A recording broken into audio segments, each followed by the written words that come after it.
Pra quem não sabe, a nossa conversa, eu sempre gravo ela e eu upo ali no YouTube. Então, em alguns dias estaremos ali no YouTube, caso você queira compartilhar essa conversa com alguém, Daniel. Certo? Sim, Então, beleza. boa tarde, pessoal. Um prazer receber todos vocês aqui. Eu sou o Mike, eu sou gestor de comunidades do MetaAmazônia. Como eu vejo alguns rostos novos por aqui, vou dar uma breve explicação sobre o projeto. A ideia é que o MetaAmazônia nasceu da EBCF, que é a empresa brasileira de... Como que é o C, Thalita? Me esqueci. De conservação de florestas. Conservação de florestas, legal.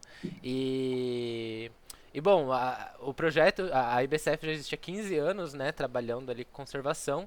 E então surgiu a oportunidade de a gente conseguir unir esse projeto com a tecnologia Web3, né? Então seria a tecnologia blockchain. E aí estamos desenvolvendo toda uma metodologia nova de conservar as florestas, né, em principal foco a Amazônia e também em projetos sociais, através dessa tecnologia. Então a gente está tentando unir a conservação com essa tecnologia para democratizar muitas coisas. Então, além de democratizar o acesso a projetos sociais dentro da Amazônia, né? Então qualquer pessoa poderia estar participando ativamente da conservação em si. Então a gente está apostando muito que isso daqui vai ser um passo evolutivo assim para a conservação das florestas. E bom, hoje a gente tem aqui na nossa sala o convidado Daniel Carvalho Moraes. A gente vai falar sobre liderança de comunidades, né? Então é um assunto completamente novo para mim, então eu vou estar descobrindo sobre tudo junto com vocês que vão estar aqui ou vão estar assistindo o vídeo. E acho que para começar eu gostaria de convidar o Daniel para se apresentar pra gente. E aí eu deixo o Daniel com duas coisas, né? Por favor, se apresente pra gente, Daniel. E a outra coisa é a pergunta: o que é liderança de comunidades e como tudo isso começou para você? Em primeiro lugar, boa tarde. Meu nome é Daniel Moraes, tenho 21 anos, estou cursando o curso de administração pela Universidade Paulista. Sou filho de agricultor e moro numa comunidade tradicional que pertence à RDS do Rio Amapá, no município de Manicoré, Amazonas. Na verdade, quando tudo começou para mim, eu comecei pelo um grupo de igreja. Eu tinha 12 anos de idade quando eu comecei a sair. Foi muito novo para mim, tudo. Principalmente as dificuldades para um jovem da zona rural ver um mundo totalmente diferente e entender que existe um mundo fora da comunidade. Então, liderança de comunidade, a gente vira meio que o elo de ligar entre o poder público e a comunidade. Arrumar soluções para o povo, mas também escutando o que eles têm a nos oferecer. Então, a liderança de comunidade ela não deve tomar decisões em si, mas sim conversar com o povo que lá habita. Então, a liderança de comunidade tem que mais focar nessa parte de arrumar soluções. Nossa, brabo. Nossa, muito legal. E o município de onde você veio, tem quantos habitantes? Está aproximadamente chegando a 60 mil habitantes. Legal, legal. Perdão, você comentou a idade de quando você começou a atuar com a parte de liderança de comunidades. Qual que foi mesmo? 12 anos de idade, para um grupo da igreja. Ah, legal. E como rolava essa ponte? Tipo, como que funcionava isso? Lá no nosso território, na comunidade em si, a gente sempre teve a divisão do grupo da igreja: jovem, homens e mulheres. E eu ficava com a parte de jovens. E num certo festejo, numa outra comunidade, a gente foi sem um pregador da palavra, que era o do evangelho, e só tinha eu. E eu tinha 12 anos de idade. E aí a presidente da comunidade, hoje em dia, me fez a proposta se eu conseguiria fazer a pregação. E eu falei que eu ia lá. E tinha umas faixas de mais de 100 pessoas no culto. Então, foi ali que tudo começou para mim. Dali, para mim, já foi só engajando e cada vez mais perdendo a vergonha. Legal, legal. Nossa, imagina que deve ser um processo, ainda mais nessa idade ainda. Legal. E como que essa atribuição assim ela está presente no seu dia a dia? Hoje em dia, eu já assumi vários cargos, sempre voltado para a área do meio ambiente e para a área de liderança na área da juventude. Defendo muito a causa da área da juventude, porque eu acredito em si que, às vezes, as lideranças mais antigas têm uma visão. Nós já temos outra visão totalmente diferente do que dos dias atuais. Então, se a gente também tem deveres e obrigações, a gente tem direito de voz, de fala e de voto. Então, hoje em dia eu voltei para a causa, tenho alguns projetos como Jovens Comunicadores do Rio Madeira, onde a gente está chegando aproximadamente a uns 200 jovens, e também agora assumi a vice-coordenação de um outro grupo de jovens, que também é religioso, que participam, 8 comunidades atuais estão participando. Mas também, na verdade, estou ocupando a maioria do meu tempo com isso, mas meu trabalho mesmo fixo é como agente da minha comunidade, agente de saúde da comunidade, mas eu foco mais nessa área, que é o que eu amo fazer mesmo. Ah, legal. E a parte de liderança da sua comunidade em si, é só você que toca ela ou existe um grupo de pessoas por trás? Na minha comunidade existem divisões, na verdade, até a gente temos a liderança da comunidade, que são a presidente da comunidade, e ela tem a liderança dela, um grupo de liderança. E a gente tem um grupo de liderança jovens também, um grupo organizado, onde temos coordenador, vice-coordenador e a diretoria dele também composta. Então, são várias pessoas envolvidas na liderança da comunidade. As comunidades em si estão bem organizadas. Legal, legal, legal. Da hora. Bom, como é uma coisa completamente nova pra mim, é legal a princípio entender essa estrutura. E aí eu acho que pra eu compreender melhor ainda o impacto, você tem alguma sugestão de coisas que vocês promoveram e sei lá, do impacto que isso gerou? Eu gosto muito de trabalhar com alguns exemplos. Olha, eu acredito que o maior impacto foi o projeto agora, que são os Jovens Comunicadores do Sul do Amazonas, os Jovens Comunicadores do Rio Madeira. Eu trabalhava nos Jovens Comunicadores do Sul do Amazonas, que é o Joquissan, aí eu saí para vir e fundar os Jovens Comunicadores do Rio Madeira. O maior impacto foi saber e ir em busca dos jovens, porque foram muitos jovens que estavam envolvidos nesse projeto, entendeu? Que queriam. Então, quando eu comecei a conversar com eles, a gente sentou e vamos formar. E o mais impacto foi saber que a maioria dos jovens que estão hoje na zona rural e que estão trabalhando em atividades extrativistas, como o garimpo, que é um assunto muito ainda delicado em se falar, muitos deles não queriam, mas é o que eles estão tendo para sobrevivência ali na região. Por quê? A maioria deles não tem terra para plantio, apesar de morar no meio da Amazônia, né? Mas eles não têm terra para plantio. Então, eles queriam estudar e ter capacitações. Então, eu voltei meio que para isso, em busca dos sonhos, e descobri que eles estão lá por necessidade, porque estão sendo praticamente obrigados. Então, é muito fácil, às vezes, a gente apontar o dedo pro próximo sem saber o que realmente a situação chegar à raiz do problema, entendeu? E acontecem muitas coisas erradas. Então, eu saí e eu digo assim, eu sempre costumo dizer para as pessoas, vamos arregaçar as mangas e ir para campo, para saber o que realmente está acontecendo e conversar com o povo da comunidade. Não é ninguém que vai nos representar, a não ser nós mesmos, que estamos lá vivendo na comunidade. E a maioria dos jovens, desses que estão fazendo hoje parte, eles são jovens que nunca tinham viajado, que nunca saíram do território, que não têm a maioria acesso à internet, as comunidades ainda estão muito desligadas e muito, na verdade, desatualizadas. Mas não é culpa deles. A gente tem que também tentar ajudar, porque hoje em dia na minha comunidade a gente tem esse acesso, um bom acesso, mas eu queria colocar os jovens que tivessem a mesma oportunidade e a força de garra para que a gente corresse atrás de mais objetivos, principalmente já que eles não querem sair da sua comunidade, conseguir capacitações para que eles possam exercer dentro das comunidades que eles mais amam, mas estando preparados para isso. Nossa, irado, irado, iradíssimo. Muito legal. E Thalita, por favor. Conheci o Daniel há pouco mais de 5 meses, né? Fiquei encantada assim, com essa aptidão que ele tem para se manifestar em público, se expressa muito bem. E o que mais me impactou ao conhecer e conversar com ele foi uma história que ele contou sobre o início da carreira acadêmica dele, né, quando ele começou a estudar, e quantos amigos ele conseguiu pegar na mão e e colocar dentro da universidade, assim, através da ajuda dele. Então, se tu puder descrever isso aí, Daniel, acho que vai ser bem importante a gente ouvir.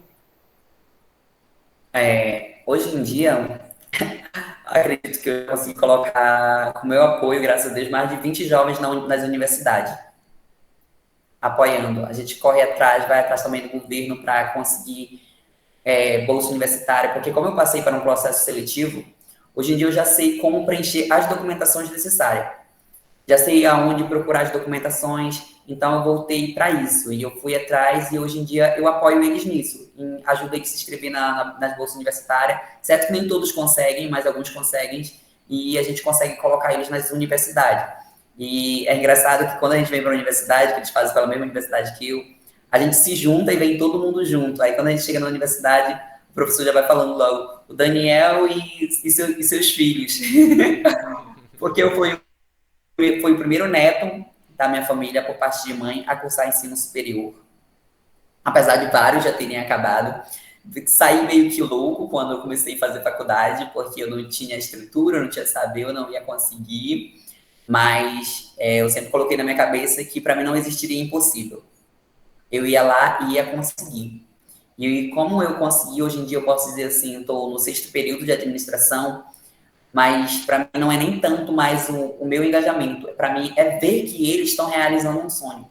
Tem mais de 20 jovens hoje em dia, só no meu território, cursando o ensino superior e saber que todos eles estão voltando, que no próximo semestre vai entrar muito mais, isso que é gratificante, saber que eles estão voltando realmente para a educação. Nossa, sensacional, cara. E, mano, meus parabéns. Você tem 21 anos, né? Sim. Legal. 21 anos e, tipo, cara, é um impacto. Tipo, 20 pessoas, tá ligado? Tipo assim, é um impacto muito, muito, muito foda. Assim, cara, de verdade, parabéns. Caramba, que nice. E. E além da questão dos jovens, né, da educação, ah, que outros tipos de, de adversidade, de situações você acha que tem puxado bastante atenção, assim, dessa parte de liderança? Bom, as partes que têm chamado bastante atenção hoje em dia, justamente, a gente tem pautas de reuniões e hoje em dia, na verdade, a minha maior dificuldade e chama bastante atenção é a causa que eu também defendo devido à minha sexualidade. É um tema muito, tipo assim, ainda na zona rural, é um tema meio delicado de se debater. E tem que saber lidar com eles, em saber que hoje em dia também já está mais fácil um pouquinho, devido a gente ir mudando a cabeça dos jovens. Eu costumo dizer assim, a gente quer a diferença, a gente tem que fazer a diferença e partir da gente. Então, tem jovens que estão ali no território, vivendo situações bastante precárias, tanto na saúde, na verdade, porque tem medo, às vezes, hoje em dia eu acho que é uma das doenças que está mais matando devido a ser a depressão, e a gente tem que ter um cuidado muito ao tocar em alguns temas, e também chegar com eles e saber conversar, saber lidar, tentar dialogar, porque às vezes nem as próprias famílias que estão convivendo dentro de casa não sabem o que aqueles jovens estão enfrentando. A gente não sabe o que se passa na cabeça de uma pessoa. Então, é um tema bem delicado e eu costumo sempre chegar e tentar entender. A gente não pode também dizer, eu costumo dizer assim, eu sei o que tu tá passando. Eu nunca gosto de usar esse termo, porque por mais que você tenha passado parecido, você não sabe exatamente o que o ser humano está passando naquele momento. Então são temas bem complicados e saber que os jovens hoje em dia, muitos estão passando por essa depressão, muitos estão se voltando para o mundo das drogas, para o mundo das bebidas, devido a ter esses problemas e ter sonhos acabados por pessoas que dizer que a gente não é capaz de chegar lá, isso é um impacto muito grande que causa nos territórios aí. Nossa, sim, cara, ainda mais se de tudo isso que você falou, ainda a gente vive no Brasil, que é um dos países que, eu acho que é o país que mais mata LGBT do mundo todo. Então, tipo, ainda mais num lugar onde as notícias não correm tão rápido, porque no final das contas a internet ela ainda cumpre esse papel de globalizar algumas informações e normalizar, de tanto que certas mensagens são passadas ali, né? Então, tipo, quanto mais acesso à internet, é a impressão que eu tenho, pode ser que não seja verdade, né? Mas quanto mais acesso à internet você tem, mais fácil de normalizar alguns temas que ainda são muito difíceis de ser normalizados, né? Então, se a gente pensa na perspectiva de um jovem que vive num lugar que a internet ainda não está tão presente ali no dia a dia e ainda existe toda uma pegada cultural que é difícil de se desprender, cara, é realmente difícil. Até porque, cara, olha em volta, né? Tipo, qualquer pessoa LGBT, por mais bem resolvida que ela seja, né? Por mais bem aceita pela família, ela tem as próprias questões delas, tipo, não é fácil, é completamente complexo. E ainda mais quando você tá nesse tipo de situação sufocante, cara. Nossa. Muito sufocante. Aí, tipo, as causas do território também prejudica muito, às vezes, as tomadas de terra que ainda acontece hoje em dia, querendo ou não, está acontecendo. Jovens e famílias perdendo seus lares, querendo ou não, hoje em dia a gente fala assim, o tempo da escravidão já acabou. Ainda não acabou. Eu costumo dizer que ainda não acabou. Porque um pai de família, junto com a família dele, trabalham a semana inteirinha por uma produção, e quando chega o dia de sexta-feira ou dia de sábado, que vão vender a sua produção, trocam, na verdade, por mercadoria, por rancho. Então, a escravidão não acabou. Porque o preço do produto do agricultor está lá embaixo, mas o valor da mercadoria está lá em cima. Então, eles só vão no mercado, só vão lá trocar a mercadoria deles, trocar o produto deles por um rancho. Então, eles estão só simplesmente trabalhando para comer e beber. Nossa, só se modernizou, né? A escravidão. Caramba. Nossa, chocante saber isso. E você comentou que agora você está estudando, né? Você está no sexto período. Sim, sim. Tipo, a sua escola é longe da sua comunidade, né? É em São Paulo, né? Você comentou? A Sim, a universidade. Universidade Paulista, Unip. Boa, legal. Eu tava tentando lembrar qual universidade que era. E aí eu queria saber como que você se organiza dessa maneira, né? Porque, tipo, primeiro como que vocês se organizam, né, como liderança e como você consegue se organizar, né? Porque, tipo, você é um estudante que já tem várias atribuições ali no dia a dia e ainda tem toda essa parte de liderança que, tipo, cara, não é igual, tipo assim, eu fiz a graduação, mas eu estudava e fazia um estágio e boa, tá ligado? Mas liderança de comunidade, esse nível de complexidade que você faz, tipo, não é tão simples igual um estágio, né? Então, eu imagino que deve ser uma carga dupla forte. Na verdade, eu costumo dizer que eu não trabalho muito programado em cima das coisas, porque sempre acontece imprevisto. Até porque eu trabalho na área da saúde, meu trabalho fixo mesmo, por onde eu recebo meu salário e pago minha faculdade, por lei da minha faculdade. Então, é meio que difícil se programar ali, porque acontece imprevisto e a área da saúde tem sempre o doente, tem sempre alguma coisa te tirando do plano. Então, eu entro, eu vou dormir pelas 1 hora, quase 2 horas da madrugada, tentando organizar as coisas para no outro dia fazer tudo dar certo. Graças a Deus, hoje em dia, a gente tem um projeto na comunidade que foi instalado pela Fundação Amazônia Sustentável, que foi a FAZ em parceria com a Andel e outros parceiros, e aonde colocaram internet, mas a Unip ela não é 100% EAD, ela exige que a gente venha fazer provas presenciais, e as provas presenciais são na cidade. Então, a gente tem um gasto, além da mensalidade, a gente tem o gasto de vir até a cidade. Uma passagem de lá para cá na lancha tá R$ 50 só de vinda e mais R$ 50 de volta. Então, o aluno tem que ter o gasto da mensalidade, o aluno tem o gasto do transporte e mais da hospedagem da refeição aqui na cidade, que a gente tem que ter o gasto. Então, organizar tudo isso, estudar, trabalhar e, eu costumo dizer assim, e ainda pensar no próximo, é meio que maluco. Às vezes a gente pensa assim em resolver, até minha própria irmã, ela sempre fala assim, que quer abraçar o mundo com as pernas, mas é o amor à causa que a gente tem que ter, porque saber que são vários jovens que estão precisando disso. São vários jovens que precisam de inspiração e a gente não pode desistir, porque se a gente desistir, a gente está sendo usado como um espelho em mostrar e dizer assim, hoje é capaz. Se antigamente não era, mas hoje em dia é capaz, eu sou capaz. Então, a cada vez que eu entro pelas quase 1 hora da madrugada resolvendo problema, tentando solucionar, fazendo inscrição dos jovens em curso, explicando para eles como o curso funciona, como que vai funcionar, baixando a apostila, mandando.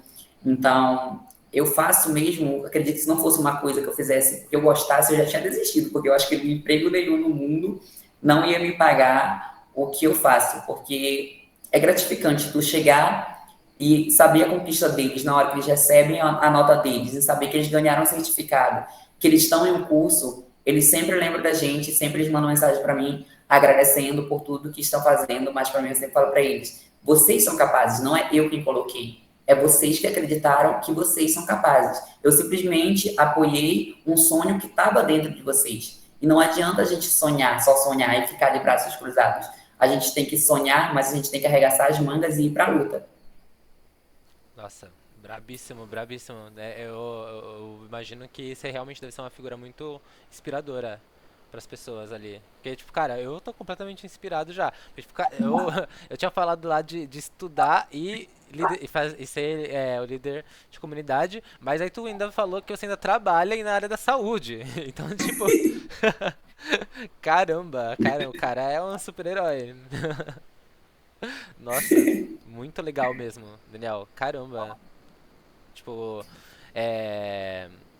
É. É muito. É muito foda, assim, realmente, ver que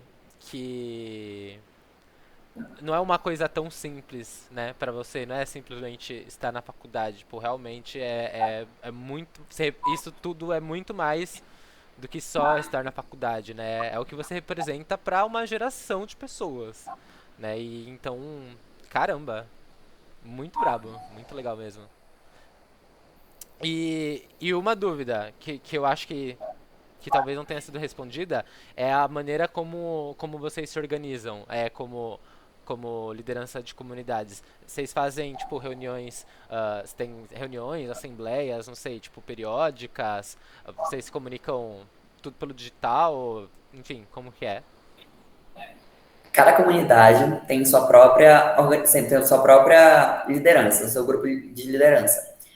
A gente faz reuniões ordinárias mensais todo mês com a comunidade, as lideranças, mas a gente tem uma organização maior, cada território. Nós pela RDS, temos a organização mãe, que a gente chama, que é a CARDES.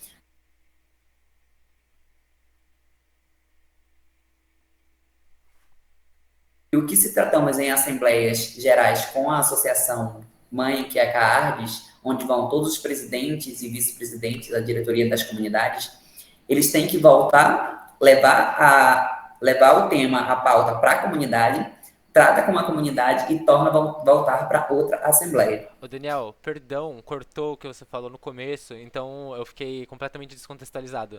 Você pode repetir do começo, por favor? As comunidades, cada comunidade ela tem suas lideranças, tem Uhum. seu grupo de liderança bem organizado. E a gente, por RDS, por território, a gente tem a associação mãe, que é a associação que interliga todas as outras lideranças das outras comunidades, que se chama CARDES. Então, a gente tem as assembleias. Chama no primeiro momento, as lideranças das comunidades se reúnem, de todas, para tratar um devido tema. Eles tratam esse devido tema, levam para a comunidade, cada liderança leva para sua comunidade, fazem uma reunião na sua própria comunidade, debatem o tema e voltam para uma outra assembleia, de novo só com as lideranças, sendo que já tenham conversado, no primeiro momento, só liderança, segundo momento, comunidade e liderança, terceiro momento, as lideranças voltam com a resposta. Legal, legal. E agora que tu comentou, né, dessa organização que reúne todas as lideranças, esse formato de liderança de comunidade é uma coisa nova, recente, ou tipo, é uma coisa que já existia há algum tempo? Já existe há muito tempo. As comunidades já têm as lideranças dela há muito tempo mesmo. Ai, que legal. Nossa, legal, nice demais. Muito legal, porque Eu nunca vi, tipo, que é uma estrutura de comunidade desse jeito, né? Eu... Opa, perdão, pode falar, Thalita. Não, é só para acrescentar, a comunidade em que o Daniel vive, Mike, é a comunidade Boa Esperança, né? Ela, com mais outras 9 comunidades, elas ficam no entorno da área de reserva de desenvolvimento sustentável do Rio Amapá. Uhum. Então, eu acredito que foi ali na criação, eu acho, aliás, as organizações, as diretorias de cada comunidade já existiam antes, mas elas passaram a se organizar melhor depois do surgimento da RDS, né, para também ter acesso aos benefícios, né, a questão assim de orientação, né, a chegada da RDS trouxe mais informação para eles, só para acrescentar. Daí Legal. tem uma diretoria com presidente, vice-presidente, secretário, tesoureiro e tudo mais. Legal demais. E tem uma estimativa de quantas pessoas fazem parte da liderança? Eu acho que umas 10 pessoas. Ah, legal, legal. Legal Eles demais. são bem organizados. Tem presidente, vice-presidente, primeiro secretário, segundo secretário, tesoureiro, presidente do esporte, presidente da igreja, essas coisas. Nossa, legal. E o grupo é mais composto, assim, por uma galera mais jovem ou é uma coisa meio mista, assim, tem um pessoal mais jovem, um pessoal mais antigo? Hoje em dia, as lideranças de comunidade, elas estão mais nos povos mais antigos mesmo. Como eu disse, na comunidade a gente tem a parte só os jovens, que é a liderança dos jovens, no caso, coordenador do grupo de jovens, vice-coordenador, tesoureiro. A gente tem a dos jovens com a diretoria separada da comunidade em si. Na nossa comunidade, ainda não, a juventude ainda não está colocada, ainda não faz parte do grupo da diretoria da comunidade, mas tem comunidade que já estão sendo coordenada realmente por jovens.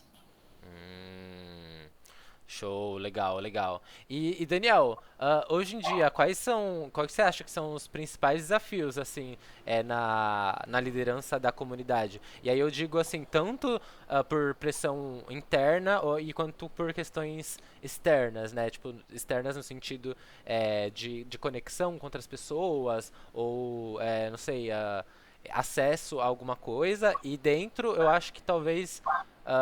Não sei que tipo de pressão pode vir interna, né? Mas eu imagino que trazer coisas novas às vezes pode gerar, como fala? Resistência. Então eu queria saber se isso rola ou não. Bom, as principais coisas dessa comunidade, a principal dificuldade da comunidade hoje em dia para fora é, como eu já falei, tecnologia e comunicação. Quando se falamos de comunicação, o povo da comunidade tem a própria linguagem que a gente usa. E às vezes essa linguagem, ela meio que acontece alguns ruídos quando vamos conversar para fora com outras representações, com instituições, com empresas. Às vezes isso acontece. Então, acredito que essa é a principal dificuldade para fora. Para dentro das comunidades, justamente isso. A comunidade ela ainda tem, como posso dizer, a cultura dela antiga, em que as novas lideranças que estão entrando e que estão trazendo outras melhorias tem que ter um cuidado muito grande. Às vezes, por mais que tu esteja vendo que vai melhorar, que vai trazer soluções, a gente tem que saber usar a comunicação em favor das lideranças, em favor do nosso meio. Porque eles acreditam que, algumas pessoas ainda acreditam que as comunidades devem permanecer como elas estavam antigamente, que a diretoria só tinha diretoria, a associação só pagava uma associação e pronto. Hoje em dia já não funciona mais assim. As comunidades elas têm que elaborar projeto, elas elaboram projeto justamente porque elas precisam captar recursos, elas precisam de projeto, as comunidades estão crescendo. O povo está voltando para a zona rural. Então, antigamente, eu costumo sempre dizer que a luta era com teçado e enxada. Hoje em dia, a gente teve que mudar essa luta para papel e caneta. Legal, legal.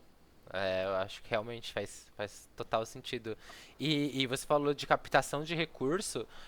Quando vocês vão fazer recaptação de recursos, quais são os principais lugares ou pessoas, né, a quem vocês recorrem? Bom, hoje em dia a gente tem vários parceiros das comunidades lá.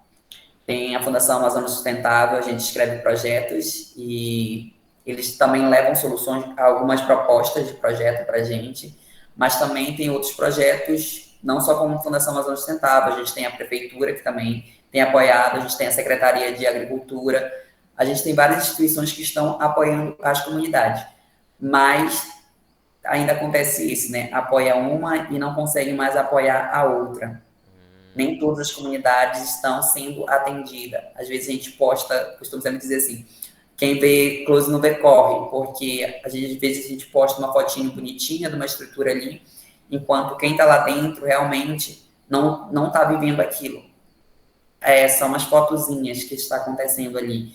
E às vezes essa falta de comunicação as pessoas fazem, vou fazer uma entrevista, vou fazer um vídeo, dizer, eu preciso desse vídeo que vocês digam que está tudo bem, que está acontecendo tudo bem, que as comunidades estão isso, estão recebendo isso e aquilo, e não está chegando tudo isso. Estão sendo investidos milhões e milhões para a floresta amazônica, para preservação, e enquanto o povo que realmente cuida da floresta, que vive dentro da floresta, não está recebendo isso. Entendeu? Então, o povo está se virando como pode.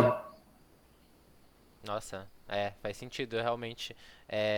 O pessoal que cuida da floresta, né, não vê não vê o progresso, né? Isso é complicadíssimo. E você comentou que existem algumas iniciativas do governo, né, que apoiam. E aí eu fiquei pensando, existem alternativas privadas que apoiam também? Ou a parte de apoio vem mais de iniciativas públicas, igual do governo?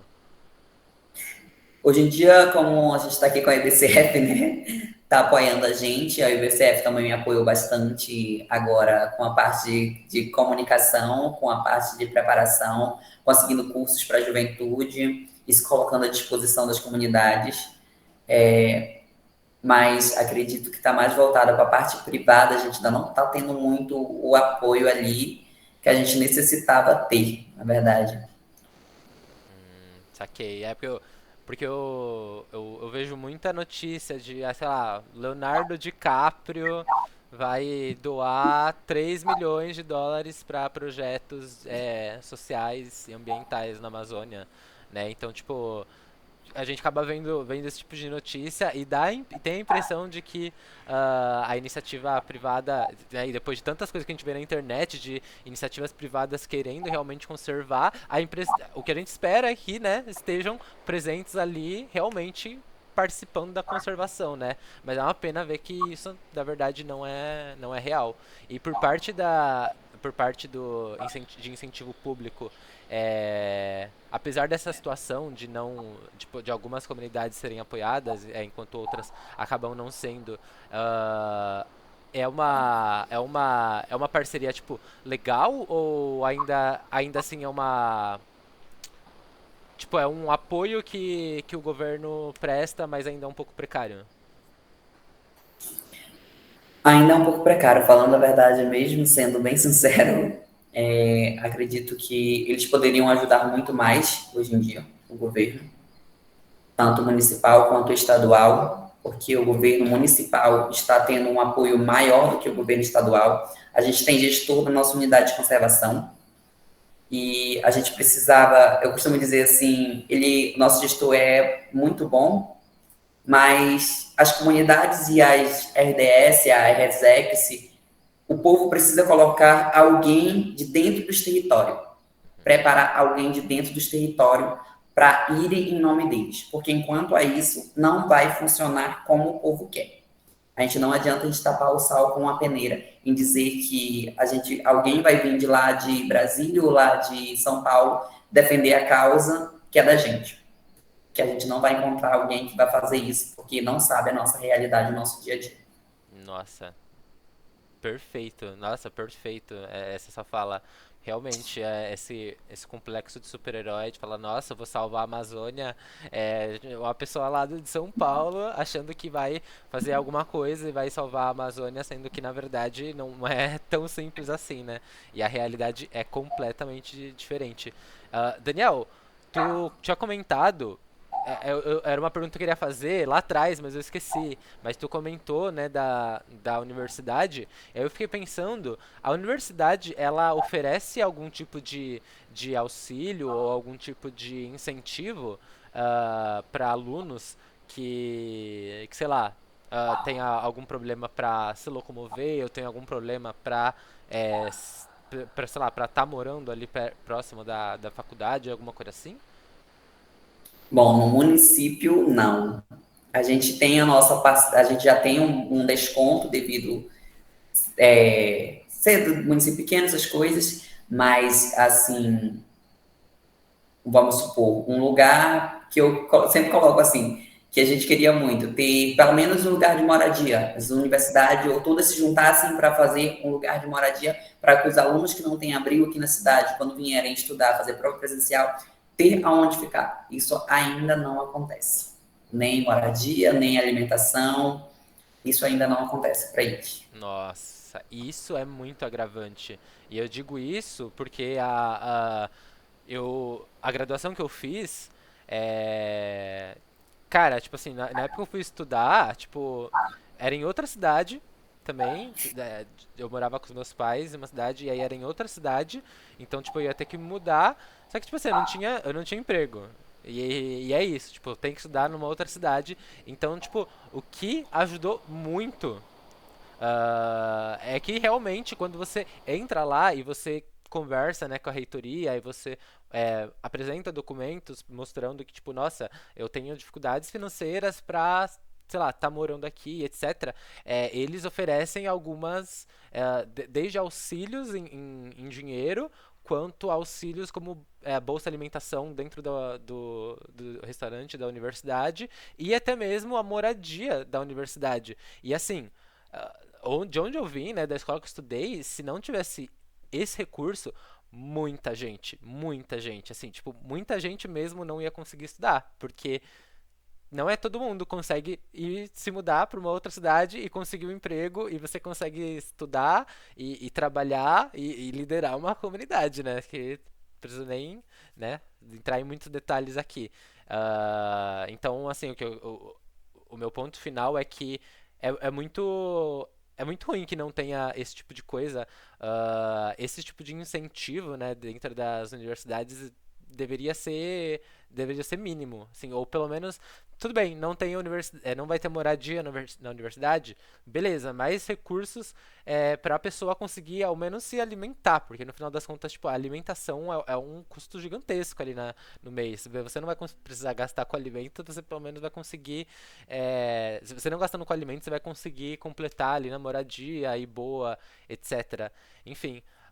O meu ponto é que realmente esse tipo de incentivo é muito importante, cara. É muito, muito, muito importante mesmo. Então, vindo da minha universidade ali, onde eu via que isso salvou muita gente, tipo, eu não morava na universidade, né, mas eu tinha um outro tipo de auxílio, né, que é o auxílio que eles pagam uma quantia por mês, e tipo assim, era uma quantia que já ajudava muito, né? Mas ainda assim, tipo, na época era R$ 400. Então, o último ano da minha graduação foi em 2019. E tipo assim, R$ 400 já é uma grana muito boa, da hora, só que tipo, era R$ 400, foi estabelecido em 2011. Então, tipo, de 2011 até 2019 não teve uma correção dos ganhos para os estudantes, né? E só que assim, o aluguel subiu, a alimentação subiu, tudo subiu, né? Então, cara, é muito doido, mas tipo, quando a gente não pensa, né, nesses pequenos detalhes ali na graduação, a gente acaba excluindo muitas pessoas mesmo. Então, enfim, fica aí a reflexão que políticas afirmativas dentro das universidades são realmente muito importantes mesmo, porque é o que vai fazer uma pessoa estudar ou não, no final das contas. Cara, eu eu acho que eu gostaria de abrir espaço para, sei lá, se alguém tiver algum comentário, alguma pergunta para completar aqui com a gente. Podem desmontar, pessoal. Não fiquem com vergonha não. É hora de contribuir. Só acrescentar aí ou comentar, aliás. Então, além do Daniel ter a despesa da mensalidade da faculdade dele, ele tem que arcar com a despesa da locomoção da comunidade até Monicoré e a alimentação, né? Casa, tipo, ele é uma exceção, que a família dele tem uma casa aqui, mas o que, como que funciona, Daniel, para os teus colegas? Tem que pedir um favor e ficar na casa de um conhecido, de uma família, né? E arcar com a despesa de alimentação. Vocês vêm uma vez por mês aqui, né? Bom, a casa do conhecido, na verdade, é minha casa. Eu cedo, a maioria deles ficam na minha casa junto comigo, moram junto comigo. Às vezes a gente divide alimentação, mas quando eles não têm ou com que ajuda, com que se bancar na cidade, sempre fica meio que na costa eu e minha irmã por ali, sempre dando um jeito de conseguir alimentação, porque é uma situação bem precária. Algumas pessoas não têm, só têm mal da mensalidade e a gente corre atrás da bolsa universitária pelo município. Alguns deles já conseguiram, graças a Deus, que dá de bancar a mensalidade da faculdade. Mas aí tem a passagem para vinda na cidade e semanas de provas presenciais umas vezes uma semana tem que ficar aqui na cidade direto. E é onde tu tem que ter alimentação ali. Então, ou eles vão para minha casa, ou eles vão para casa de parentes. Afinal, nenhum tem condição de estar bancando o hotel, porque a diária do hotel está R$ 80. Então, já está bem coisa para alguém que vive da agricultura e vive da roça, né? Porque eles já estão enfrentando a dificuldade de vir do interior para estudar, tanto na parte, posso dizer, financeira, quanto na parte pessoal, porque embaralha um pouquinho a mente na parte pessoal em saber que eles se preocupam muito, e isso tira o foco dos estudos, às vezes, em saber que tu vai ter que ter, ao final do mês, para te pagar a tua mensalidade, e tu vai ter que também tirar tempo para te estudar, entendeu? Eu trabalho, costumo sempre dizer assim, que eu trabalho por um trabalho que eu tenho certeza que no final do mês eu vou receber, mas a agricultura é bem diferente, entendeu? Minha primeira faculdade, eu desisti, comprei um semestre só que eu fazia gestão ambiental. Na época eu não trabalhava, a não ser trabalhando na agricultura, na roça, e eu tive que trancar, veio a pandemia e eu também adoeci de enxaqueca e outras coisas, porque eu não conseguia conciliar o estudo e o trabalho na roça. Eu ficava muito preocupado, porque trabalho na roça, tu tem que trabalhar o dia inteiro. E que tempo que eu tirava para me estudar? De madrugada. Era o tempo que eu tinha para me preparar. E em saber que eu tinha que conseguir dinheiro para bancar a minha mensalidade no final do mês. E tinha que conseguir dinheiro para conseguir passar uma semana na cidade, estudando na cidade. Eu teve a sorte por a gente ter casa própria, mas muitos deles, a maioria, não tem. Esses são os jovens que eu apoio. Imagina os jovens que ainda não estão ligados comigo, que tem vários outros jovens que devem estar fazendo universidade, sendo do interior, vários outros jovens que tiveram que se mudar daqui de Manicoré para outro município. Então, a dificuldade ainda do jovem do interior é muito grande. Não adianta a gente tapar o sal com peneira em dizer assim que o mundo evoluiu, que as comunidades já evoluíram. Evoluíram muitas das vezes para te tirar uma foto, chegar lá com eles, tirar uma foto e dizer que está tudo bem, 100% tudo bem. Mas, na verdade, ainda não está 50% do que a gente tem direito. Nossa, mano. Brabíssima. Perfeita sua fala. Perfeita sua fala. Muito bem pontuada. Deixa eu ver aqui a Tem Thalita. que acrescentar a despesa do psicólogo aí, então, nessa conta, né? Sim, não, total. Total, cara. E é exatamente isso que você falou, cara. Você comentou, né, das 20 pessoas que entraram na graduação, mas eu fico imaginando quantas pessoas, né, que não tem essa oportunidade de ter alguém do seu lado que te apoia. E, tipo, e essa questão de ter alguém do seu lado que te apoia é uma coisa que parece simples, mas faz toda a diferença, assim, tipo, pra tudo, assim, desde você acordar e ter forças de ir lá pro seu dia a dia e correria, quanto pra você passar por todas as questões e ainda, cara, se manter forte ali, ter que trabalhar na roça e ainda depois ter que estudar de madrugada e ainda ter que fazer prova e ter que se locomover, realmente é uma realidade muito dura.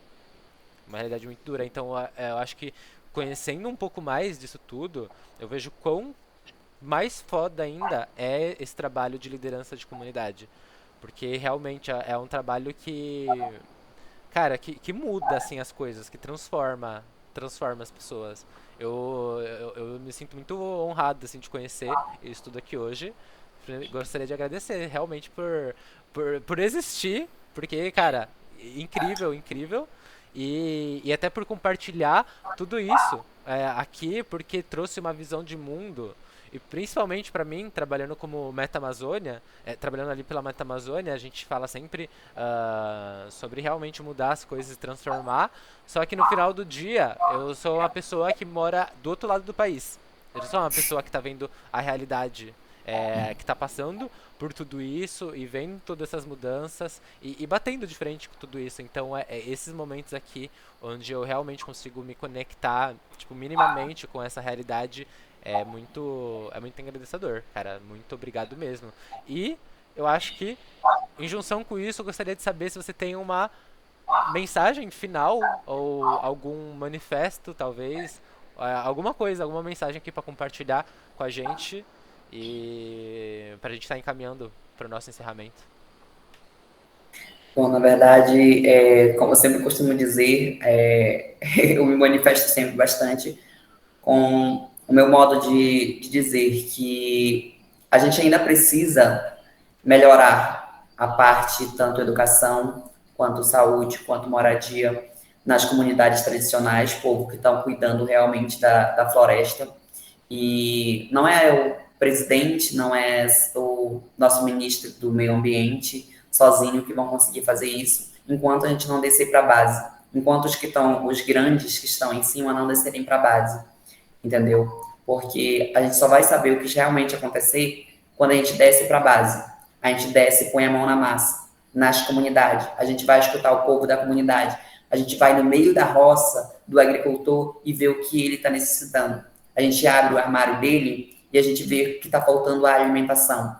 A gente vai na mesa dele e vê que não tem a alimentação, que no outro dia ele não vai saber se ele vai comer ou se ele vai beber. Ele não tem tudo isso. Ao contrário de muitos que estão ganhando milhões e milhões e milhões, o povo de comunidade tradicional, que é realmente quem está segurando o mundo inteiro, é a floresta, porque senão a floresta não há vida, eles estão passando fome dentro das próprias florestas. Eles estão sendo explorados dentro dos seus próprios territórios. Eles não têm mais poder de mandar na sua própria casa, porque é isso que está acontecendo hoje em dia. A gente não tem mais o poder e nem voz de gritar em dizer assim, não é desse jeito que é para acontecer. Pessoas grandes tomam decisões pela gente, enquanto nós que estamos na base e que vamos sofrer com o impacto da decisão da pessoa que está tomando, eles não deixam mais a gente falar, entendeu? Então, acredito que é arregaçar as mangas e descer para a base, levantar da cadeira, porque é muito bom sentar numa cadeira e simplesmente eu ficar tomando decisões por alguém que está lá na base sofrendo. E eu dizer assim, eu entendo, eu já vim de lá. Só que na época que tu veio de lá, muita coisa mudou. Então, é esse discurso que sempre muitas pessoas usam. Eu já vim de lá. Eu sei como funciona. Tu não sabe como está funcionando os dias atuais. Tu não sabe que a escravidão ainda não acabou. Tu não sabe que o pai de família tem que fazer muitas coisas, tem que, às vezes, derrubar roçado, que até ele não queria. E aí a pessoa diz assim, está causando desmatamento no meio ambiente. Está causando fome dentro das famílias, que as famílias não têm o que comer, não têm o que beber. Os filhos não estão mais na escola por necessidade de trabalhar, por necessidade de ter alimentação. Então, acredito que quando a gente não olhar com um olhar mais humano e levantar da cadeira e descer para a base e saber o que realmente está acontecendo, a gente não vai melhorar o país que vivemos. Muito bom, muito bom. Nossa, sensacional. Não tem como finalizar de forma melhor do que com essa sua fala. Bom, pessoal, acho que podemos caminhar pro final. Alguém tem alguma pergunta, alguma coisa, alguma fala? Bom, assumo que não. Então, Daniel, mais uma vez, cara, eu vou pegar seu contato com a Erika. Erika, eu faço questão, por favor, me mande. É, porque eu me interessei muito, assim, por tudo isso que você construiu. Então eu quero estar acompanhando isso de perto, até mesmo para aprender mais. E, cara, muito obrigado mesmo, assim, por esse momento. Foi, tipo, muito, muito engrandecedor, assim. Particularmente pra mim foi muito legal.